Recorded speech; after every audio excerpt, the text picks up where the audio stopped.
the treatment has to concentrate on the digestive tract. I have yet to meet an autistic child who does not have digestive abnormalities, digestive symptoms, because it is the beneficial bacteria which are the housekeepers of our digestive tract. They coat the whole surface of the digestive tract, protecting it from invaders, from pathogenic microbes and toxins that come along, and at the same time they convert the food that comes along into nourishing substances for the gut lining itself. So they are the mothers, the fathers, the housekeepers of the gut lining, of the gut's integrity and the gut's ability to digest and absorb foods properly.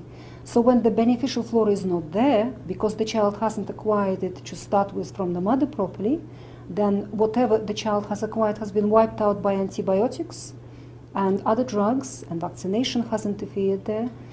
The children's digestive tract, instead of being a source of nourishment for the child, becomes a major source of toxicity in their gut, in their bodies. So in order to help the autistic child, we have to concentrate on the gut. We need to clear out the old putrefaction, all the pathogenic flora from there. We need to re-establish normal bacteria in there, and we need to heal the gut lining. So diet is 80–90% of success, because a human digestive tract is a long tube. What you fill that tube with has a direct effect on its well-being. I don't know why gastroenterologists don't understand that. So diet is absolutely paramount. It's the number one intervention. And it is not a gluten and casein-free diet. It grieves me to see that gluten and casein-free diet has become the diet for autism, because it only addresses two toxic substances that come from the gut, the casein-morphins and glutamorphins. There are hundreds of other toxic substances pouring from the gut into the bloodstream and the brain of the child. All those toxins have to be addressed as well, and GFCF diet doesn't address those toxins. So we have to talk about a different diet, a diet which has been developed specifically for healing the gut lining and for re-establishing normal gut flora. And of course the beneficial bacteria have to be introduced in there with fermented because they can foods. handle those toxins in the intestines. Absolutely, because the beneficial bacteria has an ability to detoxify, to neutralize heavy metals, the mercury, the arsenic, the lead and other heavy metals, petrochemicals and many other carcinogenic substances and many other toxins that come from the environment or are created in the normal digestive process in the digestive tract. They absorb them, they chelate them, and they neutralize them, they render them neutral. So when the bacteria are lacking in the digestive tract, then it's unprotected. The child cannot handle all these toxins coming in from the environment. Are you saying that you have not yet met one autistic child that has a normal? I haven't. I haven't. They simply do not exist. Autism is born in the digestive tract. Autism is a digestive disorder. That's what it is. And the concentration has to be on the treating the gut. Unfortunately, a lot of people get channeled into different thinking, into the mercury thinking and everything else, where digestive symptoms are listed, but they're listed in a long row of other symptoms as just one-off. You can take the symptoms, where we're though, concentrating on the digestive tract. and you can take the symptoms, though, and tie them. Like, for example, just recently in this conference, somebody mentioned that they have been testing children and that are autistic, and they have low levels of DHEA. Now, that's something I noticed, too, and I would love having it verified.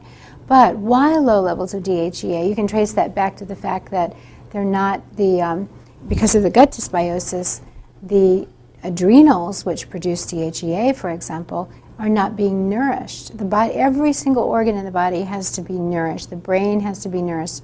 It needs fats, it needs minerals, it needs proteins in particular. And so the thyroid, the adrenals, every organ needs to be fed. And they can't be fed unless the gut is in balance. That is one thing with the chelation therapies and such. The ones who have success are the ones who've worked on the gut first. That seems to be the record. Well, we have a drink, the young coconut kefir drink that I was mentioning by taking the fresh coconut water and fermenting that. It's rich in sulfurated proteins and a lot of B vitamins. It's got a great source of potassium and sodium. It tastes great because you can flavor it. We put it in with other juices like cranberry juice concentrate, blueberry concentrate, pineapple juice, and so on. Add a little stevia to make it taste even sweeter, and we get kids all over the country, to my surprise, actually drinking it. But it chelates mercury right out of the body, but it does so many other things as well.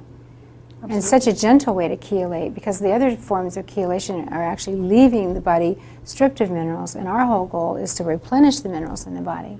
So how do parents get access to this, the product, the kefir? How do Well, make it we ourselves? both of us have books that are amazingly compatible. We're just thrilled because we met each other just a few days ago, and it's so nice to find somebody who's come all the way over from the other side of the world Kindred spirit, yeah. that's arrived at the same conclusions.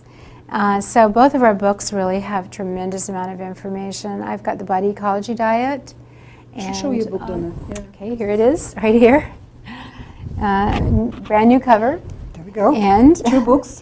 Natasha's book too.